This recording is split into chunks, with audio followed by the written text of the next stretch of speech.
السلام عليكم ورحمة الله وبركاته. أنا اسمي نورة. النهاردة هنتكلم عن إيزي إنجليزي أكاديمي. إيزي إنجليزي أكاديمي عبارة عن مجموعة من المدرسين هيعلموك، وكمان هيطوروا من مهارتك، وكمان هيدوك مهارات جديدة.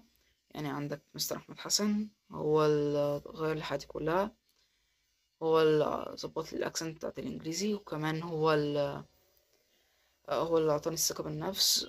وعندك ميس رباب. ميس رباب هي اللي أعطتنا كلمات فرنساوي كتيرة واحنا بنعرف ننطقها، وعلمتنا الحفظ بسهولة، وبتدينا كونسون. وعندك ميس مروة. ميس مروة هي اللي علمتنا نكتب بسرعة، وعلمتنا البرمجة، وبس كده. في مدرسين ياما، بس هما التلاتة الوحيدين اللي اشتركت فيهم، هما التلاتة دول. فشكرا ليكم، والسلام عليكم.